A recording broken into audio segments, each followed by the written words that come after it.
Olá, o meu nome é Maria Clara Alves e eu sou fundadora da Academia Look at Me Pro e da IBS International Business School em São Tomé e Príncipe, na Suíça, e online a nível global.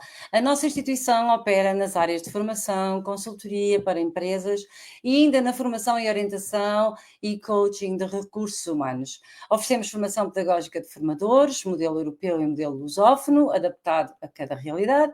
Fazemos certificação CEFR em línguas estrangeiras no quadro comum de referência para as línguas da União Europeia, desde o nível A1 ao nível C2, consultoria empresarial e cursos superiores europeus, um diploma suíço de caráter privado, nomeadamente ao nível do Foundation Degree, do bacharelato, mestrado, MBA e DBA, entre outros, que ao abrigo da Convenção de Bolonha, Tratado de Lisboa e Convenção de Haia, conferem um suplemento além do diploma europeu, que atribui 60 créditos por ano.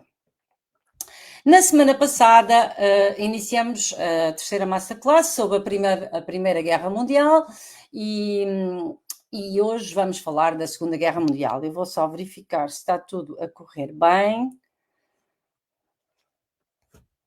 Só um momento.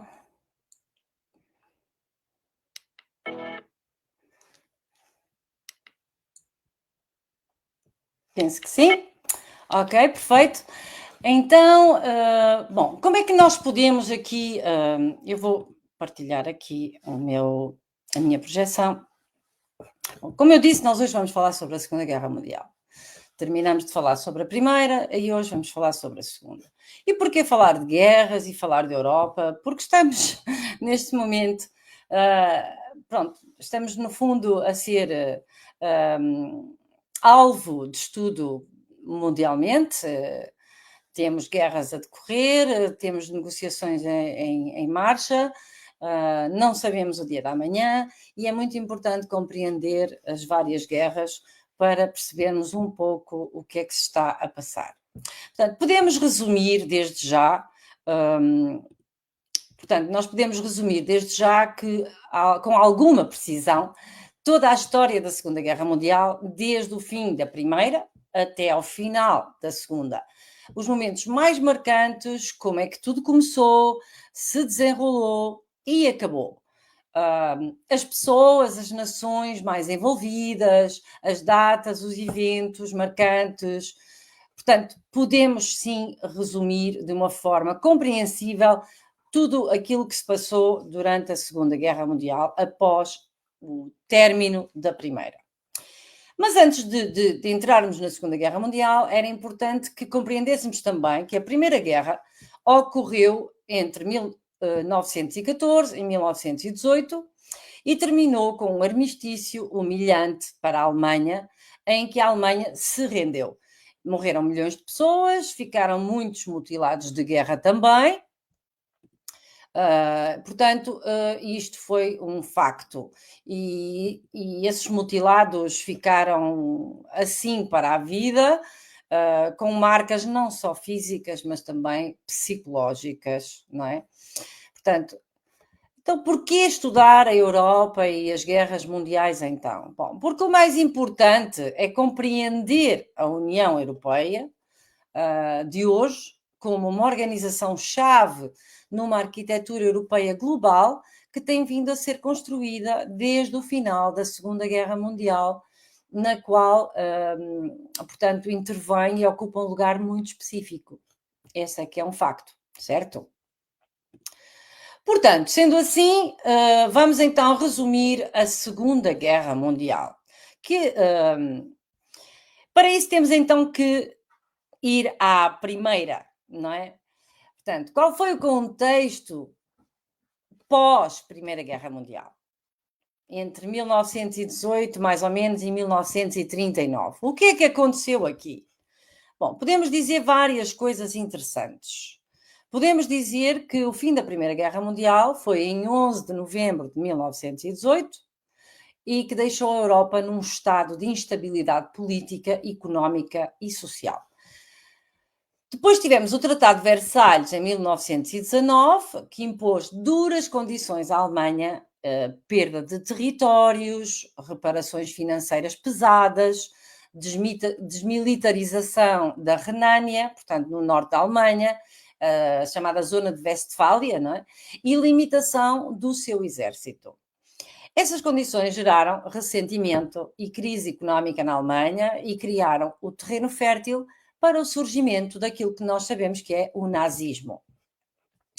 Na década de 1920, a Europa tentou reconstruir-se, mas a Grande Depressão de 1929 agravou as tensões económicas e globais, aumentando o desemprego e o descontentamento.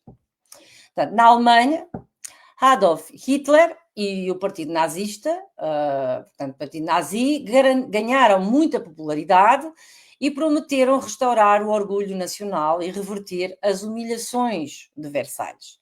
Portanto, Hitler tornou-se chanceler a 30 de janeiro de 1933, consolidando um regime totalitário.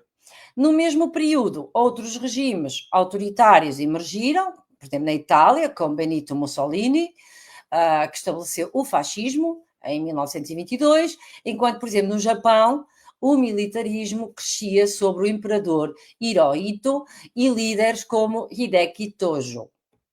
Em Espanha, todos nós sabemos que foi Francisco Franco e em Portugal foi António de Oliveira Salazar, que durou quase 40 e tal anos, 47, se não me falha a memória. António de Oliveira Salazar e Francisco Franco, na Península Ibérica, foram os ditadores de Portugal e Espanha, respectivamente, que mantiveram uma relação marcada pela neutralidade entre ambos, mas também por muita desconfiança e observação mútuas.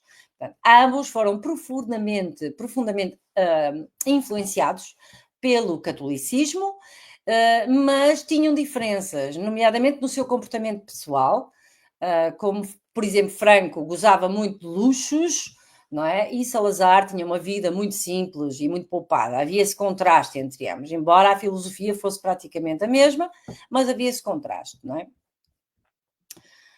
Portanto, assim sendo, podemos dizer também o quê? Que estas ditaduras do Estado Novo em Portugal e o franquismo em Espanha foram longas e de inspiração autoritária, terminando apenas com a morte dos seus líderes.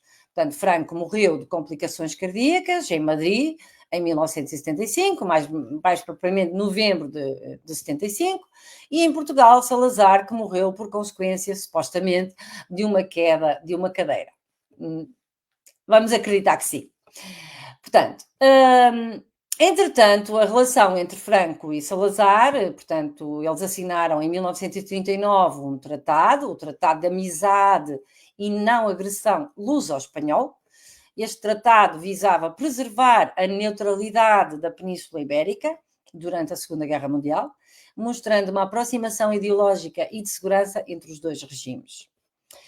Esta neutralidade e desconfiança, apesar da proximidade oficial, ambos os regimes mantinham um nível de desconfiança, observando todos os avanços e recuos de cada lado, tanto a nível interno como a nível internacional, não é? Havia então diferenças pessoais, não é? Também, a nível da vida social, do seu conforto, não é? Franco conseguiu e chegou a considerar Salazar o homem de Estado mais completo, ele reconhecia-o como tal e destacava a sua inteligência e o sentido político. Numa entrevista a um jornal francês, em 1958, ele assumiu isto. Bom, coisas à parte, Salazar tornou-se presidente do Conselho de Ministros em 1932, em Portugal, após o seu controle quase absoluto das finanças do Estado.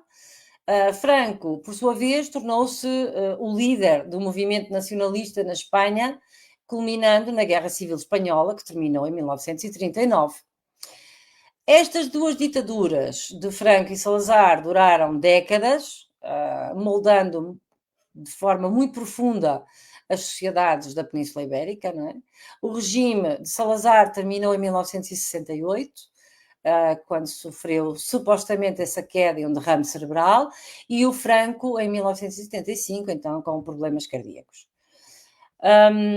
Eles partilhavam o conservadorismo, que defendiam a ordem, a estabilidade, o nacionalismo, embora com objetivos diferentes. Não é? As visões de futuro não eram propriamente as mesmas, porque Franco, por exemplo, em contraste com Salazar, definiu a sua sucessão e planeou um regime monárquico para o futuro da Espanha, que ainda perdura até hoje, o que já não aconteceu em Portugal, sob a liderança de Salazar, e ainda temos a República, como todos sabemos. No Japão tínhamos Hideki Tojo. Este senhor foi um general do exército imperial japonês, é um pensador político e o 40º primeiro-ministro do Japão. Serviu como chefe de governo e líder, de facto, do país durante a maior parte da Segunda Guerra Mundial, de 18 de outubro de 1941 a 22 de julho de 1944. A grande questão é, será que foi mesmo Tojo quem atacou Pearl Harbor? Bom, o facto é que Tojo teve uma extensa carreira militar e acreditava numa política externa agressiva. Ele expôs-se veemente a quaisquer planos de retirar as tropas japonesas da Coreia ou da China. E, no entanto, inicialmente apoiou as negociações com os Estados Unidos. Mas assim que ele percebeu que isso já era impossível, essa relação com os Estados Unidos, e com a Coreia e com a China, então ordenou o ataque a Pearl Harbor. Vou passar aqui à frente uma projeção. Portanto, a União Soviética, com Joseph Stalin, também se fortalecia, mas mantinha tensões com o Ocidente, obviamente. Estes regimes expansionistas desafiaram a ordem internacional, enfraquecendo a Liga das Nações, que era incapaz de conter estas agressões. Então, qual foi o prelúdio para a guerra? Foi entre mais ou menos 1933 e 1939. Hitler começou, deixem-me só passar aqui à frente, Hitler começou a violar o Tratado de Versalhes ao rearmar a Alemanha, em 1935, e remilitarizar a Renânia, no norte da Alemanha, em 1936. Em 1938, anexou a Áustria e, no mesmo ano, exigiu os Sudetos, uma região da Tchecoslováquia com população alemã. O Acordo de Munique, em setembro de 1938, assinado pelo Reino Unido, pelo primeiro-ministro Neville Chamberlain, pela França, Alemanha e pela Itália, cedeu então os Sudetos à Alemanha, numa tentativa de apaziguar as coisas, mas não aconteceu. Portanto, em 1939, Hitler ocupou o restante da Tchecoslováquia, mostrando que esse apaziguamento estava completamente falhado. No mesmo período, o que é que aconteceu? Bom, no mesmo período, a Itália invadiu a Etiópia em 1935, e o Japão ocupou a Manchúria, no nordeste da China. Isto também em 1931, e iniciou uma guerra em larga escala contra a China, em 1937. Estamos a falar de uma guerra mundial, por isso é que falamos de tantos países, tantas nações, não é? Porque estava tudo um bocadinho às avessas, não é? Ainda com o resquício da Primeira Guerra Mundial. Voltando ao Tratado de Versalhes, assinado em 28 de junho de 1919, foi o Acordo de Paz que formalizou o fim da Primeira Guerra Mundial, impôs grandes e severas sanções à Alemanha, considerada a principal culpada pela guerra, incluindo perdas territoriais significativas, como por exemplo a zona da Alsácia e Lorena, desmilitarizando também a Renânia e também aplicou pesadas reparações financeiras e a criação da Liga das Nações para manter a paz mundial. Embora virasse ou se visasse garantir esta paz, o Tratado de Versalhes, no fundo, foi visto por muitos como excessivamente punitivo e para a Alemanha foi humilhante, não é? Perdão. Um dos fatores que vieram a alimentar, sem dúvida, o ressentimento e abriram caminho para o nazismo e para a Segunda Guerra Mundial. Então chegamos a agosto de 1939, em que a Alemanha e a União Soviética assinaram o Pacto Molotov-Ribbentrop, um acordo de não agressão que incluía a divisão secreta da Polónia e de partes da Europa Oriental. Isto faz-nos lembrar qualquer coisa agora, não? Estamos aqui assim um bocadinho. Então, como de facto tudo isto começou? Como é que foi o início da Segunda Guerra Mundial entre 39 e finalmente culminando em 45? Bom, efetivamente ela terminou, podemos dizer, em 1941, mas ainda houve aquele resquício até 1945, foi aí que realmente acabou. Não é? A Segunda Guerra Mundial começou então em 1º de setembro de 1939, quando a Alemanha invadiu a Polónia usando a tática de Blitzkrieg, ou a chamada Guerra Relâmpago. O que é uma guerra relâmpago? Uma guerra relâmpago é uma tática militar alemã da Segunda Guerra Mundial que combina ataques rápidos e coordenados de forças blindadas, infantaria motorizada e apoio aéreo para penetrar rapidamente nas linhas inimigas e assim desorganizar as defesas e derrotar o adversário em uma batalha decisiva de aniquilação total. Portanto, utilizada esta técnica, esta tática, a guerra relâmpago ou Blitzkrieg, na Polónia, na invasão da Polónia em 1939 e da França em 1940, a estratégia visava então superar o impasse da guerra das trincheiras e obter vitórias mais rápidas, embora a sua eficácia diminuísse em campanhas prolongadas, como na União Soviética em 1941. Bom, o facto é que a própria expressão guerra relâmpago diz, tem que ser relâmpago, tem que ser rápida. Se durar mais tempo, já toma outras configurações. E foi aqui exatamente o que se passou. Portanto, em resposta a esta guerra relâmpago, o Reino Unido e a França declararam guerra à Alemanha em 3 de setembro de 1939. A Polónia foi rapidamente dividida entre a Alemanha e a antiga União Soviética, o RSS, conforme o Pacto Molotov-Ribbentrop. Em 1940, a Alemanha conquistou a Dinamarca, a Noruega, a Bélgica, a Holanda e a França, com a queda de Paris em junho de 1940. O Reino Unido, agora liderado por Winston Churchill, resistiu sozinho, completamente sozinho.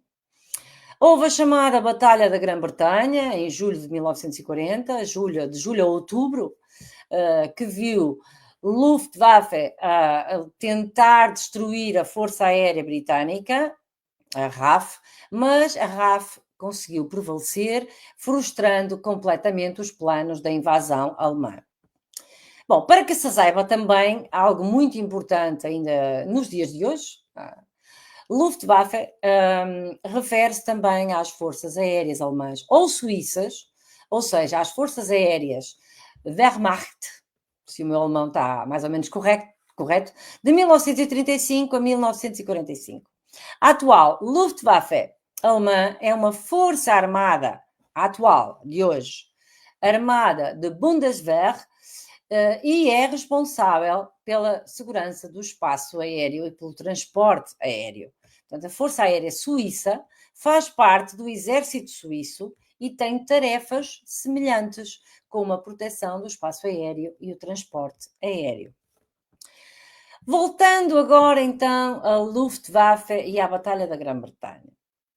Portanto, enquanto tudo isto decorria, a Itália entrou na guerra ao lado da Alemanha e formaram o chamado eixo, que era, no fundo, constituído pela Alemanha, pela Itália e pelo Japão. Em junho de 1941, Hitler rompeu o pacto com Stalin e lançou a Operação Barbarossa, invadindo a União Soviética. No início, aparentemente, Stalin e Hitler pensava-se que se entendiam muito bem, mas lutavam ambos por poder e dominação e acabaram por se zangar as comadres, como se costuma dizer, não é? Tudo isto na Operação Barbarossa foi, no fundo, comprovado. A ofensiva inicial foi completamente devastadora, o inverno russo é muito forte, muito gelado, não é? E a resistência soviética começaram a desgastar-se também impiedosamente, mas claro que são muito mais tolerantes ao frio do que os alemães. Então, os alemães não conseguiram aguentar o gelo, não é? E o frio. No Pacífico, o Japão, ao mesmo tempo, expandia a sua campanha na Ásia e culminou também com o ataque surpresa a Pearl Harbor, em 7 de dezembro de 1941, que trouxe aos Estados Unidos, liderados na altura por Franklin Roosevelt, para a guerra contra o eixo.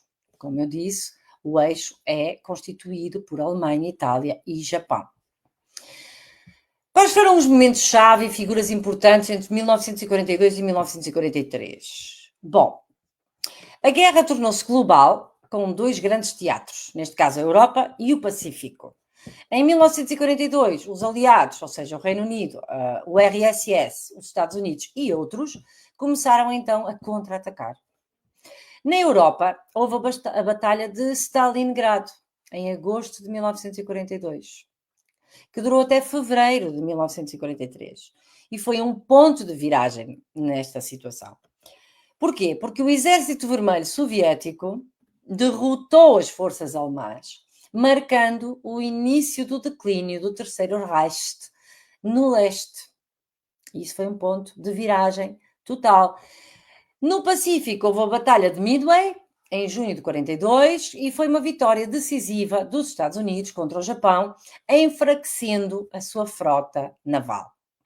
Enquanto isso, na África do Norte, sim, também na África do Norte, houve a Batalha de El Alamein, no Egito, liderada pelos britânicos, portanto, entre outubro e novembro de 1942, mais propriamente liderada pelo general britânico Bernard Montgomery, e que deteve o avanço do general alemão Erwin Rommel, garantindo o controle aliado do Canal do Suez. Portanto, as figuras centrais aqui foi Adolf Hitler, Winston Churchill, Joseph Stalin, Franklin Roosevelt, Dwight Eisenhower, que na altura era comandante aliado, planeador da invasão da Normandia, e Hideki Tojo, o primeiro-ministro do então Império Japonês e arquiteto da expansão no Pacífico. Portanto, esta viragem da maré, entretanto, entre 44 a 45, para o fim da guerra, como é que ocorreu? Bom, em 6 de junho de 1944, os aliados lançaram o dia D. Vou procurar aqui a minha projeção, precisamente para falarmos sobre isto. Portanto, o dia D, a invasão da Normandia, em 1944. 6 de junho de 1944. Liderada por Eisenhower. Foi a maior operação anfíbia, ou seja, por terra e por mar, mas também por meios aéreos, da história, mas essencialmente terra e mar. Foi a maior operação anfíbia conhecida até hoje, com tropas dos Estados Unidos, do Reino Unido, do Canadá e outros países. Foi uma batalha sangrenta e logo a seguir ao desembarque. A operação abriu uma segunda frente na Europa Ocidental, forçando a Alemanha a lutar em múltiplas frentes. No leste, o RSS avançava, libertando territórios ocupados.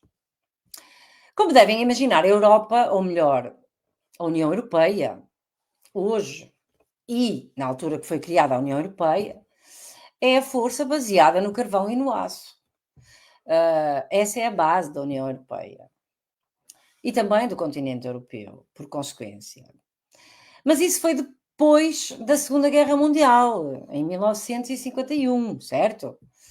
Então, por que é que falamos sempre no carvão e, sobretudo, do aço? Isto é muito importante. Bom, o Hitler e os nazis conseguiram o aço de que precisavam para a guerra através da reconstrução da indústria alemã, que foi inicialmente enfraquecida pelo Tratado de Versalhes, mas expandida através de políticas agressivas e remilitarização e crescente importação de matérias-primas da Europa e do exterior. Portanto, eles também exploravam os vastos recursos naturais de outros países, como os da Europa ocupada e os da União Soviética. Como é que se fez então esta reconstrução e esta remilitarização?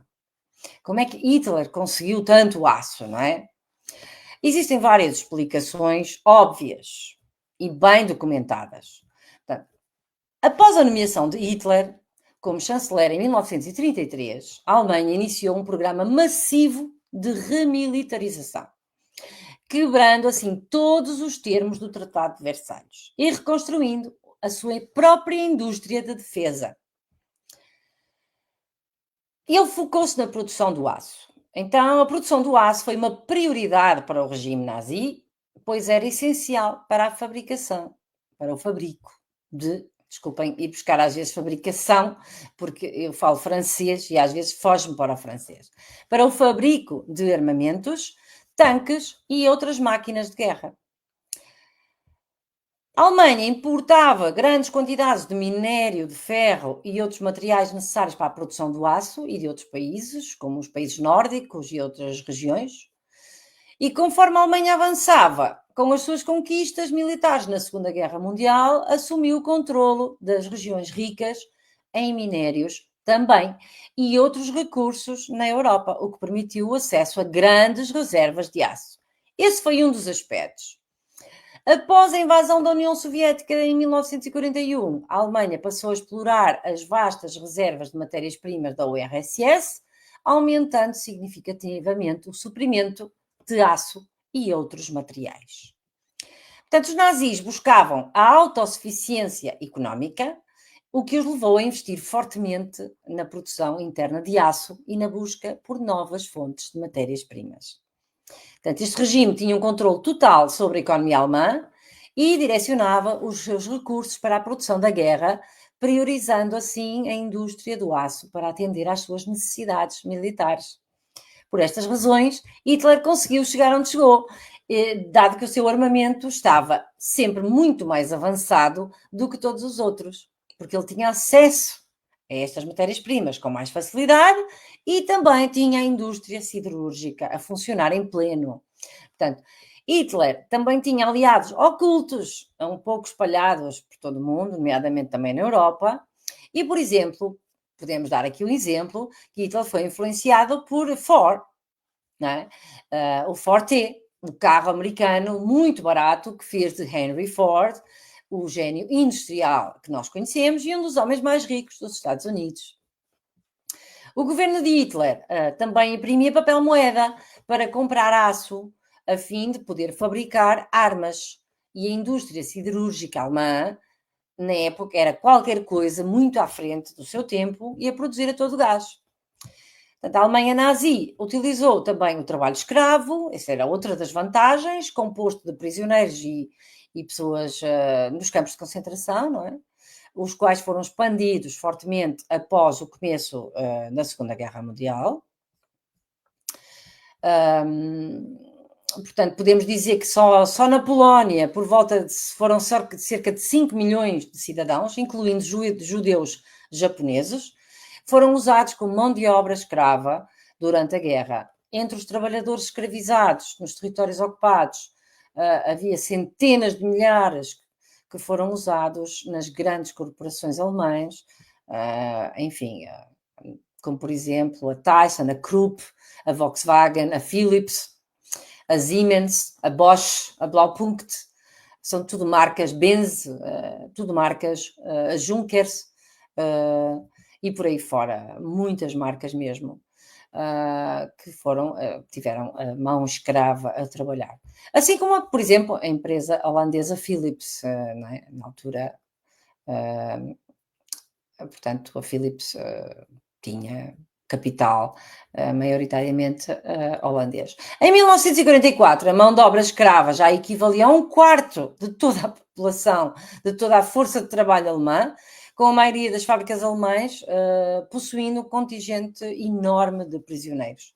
Portanto, Hitler e o Partido Nazi usaram o dramatismo também, a propaganda, de uma forma, digamos, magistral, empregando até técnicas avançadas para manipular a opinião pública e criar um ambiente emocionalmente carregado, que facilitou, claro, a sua ascensão ao poder, não é? E esta propaganda nazi, sob o comando de Goebbels, explorava o medo, o ódio e a esperança, utilizando discursos muito inflamados, grandes eventos públicos e o controle dos meios de comunicação da época para moldar as suas narrativas e desumanizar oponentes e consolidando assim o seu poder. Hitler era um orador carismático por natureza, talvez dos melhores, que utilizava gestos dramáticos e discursos emocionais para mobilizar as massas, garantindo e gerando um sentimento de patriotismo e unidade, controlava os mídias, criou um Ministério da Propaganda e usou as artes, o teatro, a música, para promover os seus objetivos. Portanto, tudo táticas que, combinadas com a capacidade de mobilização e utilização de símbolos e rituais, criaram ali um clima de intensa emoção e persuasão que foi fundamental para Hitler consolidar o seu poder na Alemanha. Bom, podemos dizer que tudo isto é algo que hoje não nos é totalmente real e, de certo modo, ainda familiar, infelizmente, não é? Hoje temos líderes que usam, se calhar, todas estas táticas de uma forma mais dissimulada, enquanto que outros de uma forma mais descarada, mas infelizmente continuamos a tê-los. E não esqueçamos também o caso da hiperinflação. A hiperinflação, resultante da Primeira Guerra Mundial, ajudou também a criar o Hitler que todos nós conhecemos. O povo alemão estava tinha perdido a esperança, desesperançoso, e o Hitler aproveitou-se disso para criar, assim, encontrou o clima ideal para criar nazismo. E isto faz lembrar algo, certo? Em janeiro de 1945, os soviéticos libertaram o campo de concentração de Auschwitz, expondo os horrores do Holocausto, no qual cerca de 6 milhões de judeus e milhões de muitos outros foram assassinados pelos nazis. Na primavera de 1945, a Alemanha estava completamente já em colapso. Em 30 de abril de 1945, Hitler aparentemente se suicidou em Berlim, porque tinha percebido que já tinha perdido a guerra. A Alemanha rendeu-se incondicionalmente entre 7 e 8 de maio de 1945, o chamado Dia da Vitória da Europa. No Pacífico, a guerra continuou, ainda mais algum tempo. Os Estados Unidos usaram a tática do salto das ilhas para se aproximar do Japão. De 6 a 9 de agosto de 1945, os Estados Unidos lançaram bombas atómicas sobre as cidades. Deixem-me só passar aqui à frente.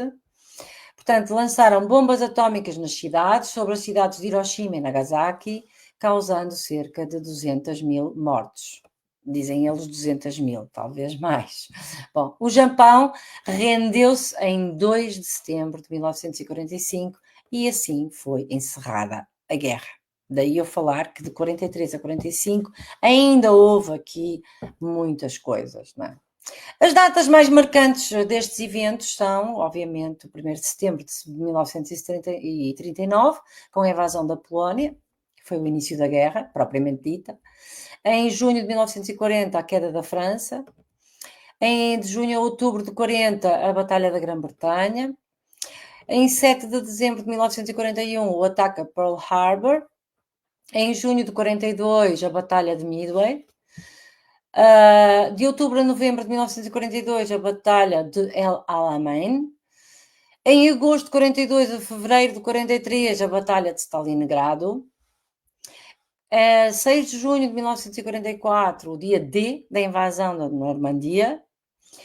A 30 de abril de 1945, o suicídio de Hitler. E de 7 a 8 de maio de 1945, a rendição alemã. Sendo que de 6 a 9 de 1945 houve as bombas atómicas em Hiroshima e Nagasaki.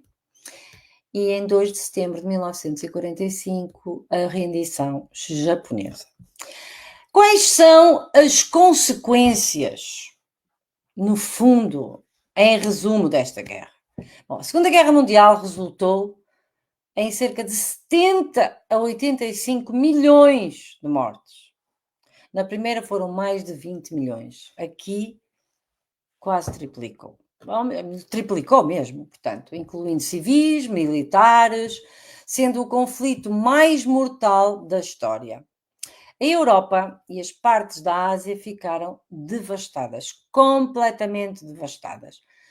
E surgiu o fenómeno, entretanto, aqui pelo meio, do Holocausto. Ora, o Holocausto, é preciso que se explique também o que é que foi o Holocausto. O Holocausto, também conhecido por Shoah, em hebraico, HaShoah, que é, no fundo, quer dizer catástrofe. É o que a palavra quer dizer, não é? Portanto, foi um genocídio ou assassinato em massa, é isso que é um genocídio, é um assassinato em massa, de cerca de 6 milhões de judeus durante a Segunda Guerra Mundial. Eu acho que foram mais, mas pronto. No maior genocídio do chamado século XX, não é? Através de um programa sistemático de extermínio étnico e que ocorreu em todo o Terceiro Reich e nos territórios ocupados pelos alemães durante a guerra.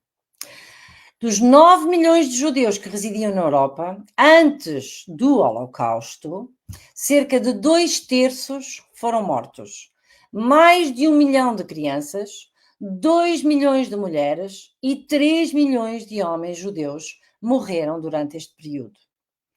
Apesar de ainda haver uma grande discussão sobre o uso e abrangência do termo Holocausto, o genocídio nazi contra os judeus foi parte de um conjunto mais amplo de atos de opressão e de assassinatos em massa agregados, cometidos pelo governo nazi contra vários grupos étnicos, vários grupos políticos e sociais na Europa. Entre as principais vítimas não judias do genocídio também estavam incluídos ciganos, poloneses, comunistas, homossexuais, prisioneiros de guerra soviéticos, testemunhas de Jeová e deficientes físicos e mentais. Segundo estimativas recentes baseadas em números obtidos desde a queda da União Soviética em 1991, um total de cerca de 11 ou 12 milhões de civis, principalmente eslavos e prisioneiros de guerra, foram intencionalmente mortos pelo regime nazi. Uma rede de mais de 40.000 instalações na Alemanha, que foram criadas e nos territórios ocupados pelos nazis, foi utilizada para concentrar, chamados campos de concentração ou de extermínio, manter, explorar e matar judeus e outras vítimas. Portanto, foram criados então esses campos.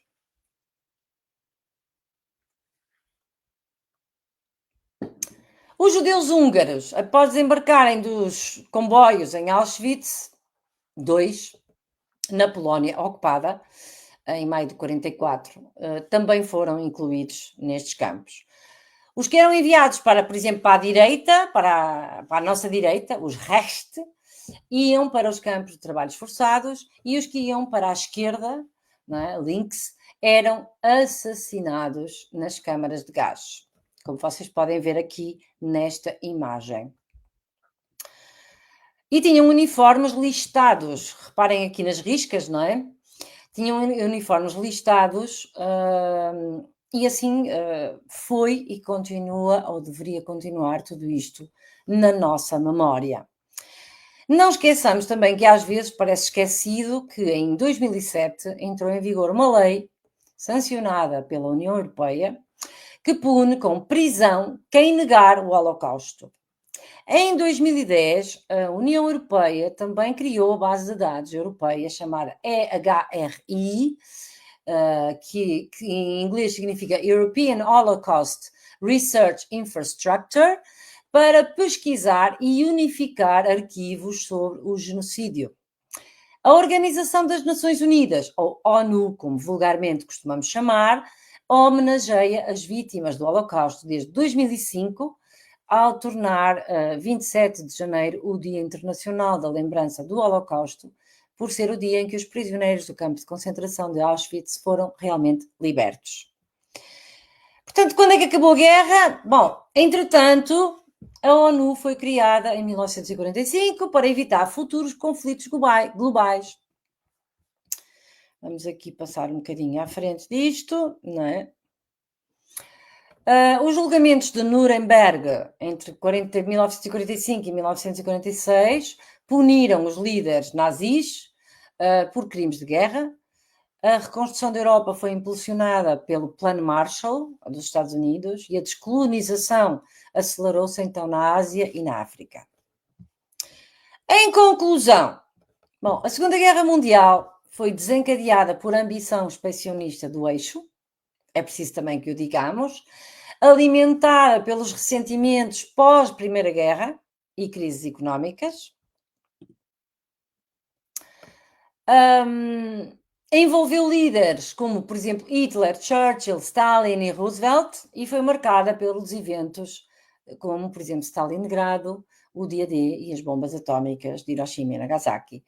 E o seu impacto moldou o século XX completamente, estabelecendo assim novas ordens políticas e sociais. Eu diria novas ordens mundiais. Certo? Vou aqui passar também, se calhar, aqui, também vos queria dizer já agora que, pronto, esta imagem que eu estou agora a projetar é, por exemplo, são imagens reais, documentadas de Hitler a treinar os seus discursos de forma dramática, teatral, não é? Uma das grandes táticas que ele dominava muito bem. E para terminar, dizendo que a Segunda Guerra Mundial moldou o mundo moderno, com lições sobre o que é o totalitarismo, os direitos humanos e que, no fundo, ainda hoje andamos a discutir um bocadinho tudo isto. Mas é importante que compreendamos quais foram os eventos que desencadearam, o porquê, os ressentimentos, os interesses de parte a parte, o domínio das matérias-primas, da indústria, do carvão e do aço, e porque é que isto foi possível e de que forma, dominando os mídias, treinando os discursos, usando símbolos, associando a toda uma ideologia, que no fundo, isto não esquecendo que Hitler decidiu que havia uma raça, a chamada raça ariana, que era a única que deveria existir, porque era a única que era perfeita. Certo? Portanto, bom, na próxima Masterclass vamos falar do impacto da guerra mundial até aos dias de hoje e o que ainda nos assombra. Mas primeiro, antes de fechar, vou aos agradecimentos e depois a uma dica final. Portanto, agradeço a todos mais uma vez pela vossa presença. Não esqueçam de dar um like, subscrever o meu canal do YouTube, do X, Instagram, LinkedIn, TikTok e Facebook e sigam o nosso website em www.ibs-futureeducation.com. Agora sim, vamos à minha tip final para descontrair um pouco. Hoje um bocadinho mais prolongada do que o costume e sugerida pelo Grok, pela inteligência artificial Grok. Foi um teste que eu fiz para variar e até achei piada. E de facto o Grok é muito bom. Então vamos aqui a uma dica sobre como sobreviveríamos, como sobreviver, desculpem, à Segunda Guerra Mundial se ela ocorresse hoje, em 2025. Eu perguntei ao Grok. E imaginem só o que é que ele me respondeu. Ele disse-me: imaginem só, em vez de tanques e rádios, a Segunda Guerra Mundial em 2025 seria uma batalha de memes, likes e cancelamentos no X. Adolf Hitler tentaria viralizar com vídeos de propaganda no TikTok, mas seria banido por violação das diretrizes da comunidade. Winston Churchill faria lives épicas no X, Spaces, motivando a resistência com frases como, por exemplo, vamos lutar nas praias e nos comentários. Enquanto tomava chá em frente a um filtro da realidade aumentada. Hilariante. A Batalha da Grã-Bretanha seria transmitida ao vivo, em streaming, no Twitch TV, com a RAF, postando stories no Instagram. Luftwaffe, por exemplo, incoming, como título, não é? Sem crise, temos drones 5G, por exemplo. O dia-a-dia seria coordenado via Zoom, com Dwight Eisenhower, gritando: alguém muda o microfone do general que está comendo batata frita. E no Pacífico, o Japão tentaria hackear os servidores da Marinha dos Estados Unidos, mas Chester Nimitz responderia com um firewall quântico e uma meme de você não passa, Tojo. Já Stalin, Joseph Stalin, postaria selfies sérias com o Exército Vermelho usando o hashtag Stalingrado Challenge, enquanto Franklin Roosevelt lançaria um podcast chamado Fireside Chats 2.0 para explicar a guerra em direto do AirPods. As bombas atómicas talvez fossem substituídas hoje por um ataque cibernético global que desliga o Wi-Fi do Japão, forçando a rendição com um simples sem Netflix a gente desiste. Portanto, se vocês estiverem no meio de uma guerra, poste um vídeo, neste caso dançando com um filtro vintage em 1940 e peça ajuda nos comentários. Os aliados provavelmente vão te salvar com um airdrop de likes e suprimentos. Seria mesmo assim? Fica a reflexão. Think harder, como diz o Grok. Até daqui a uns dias. Tchauzinho. Bye bye.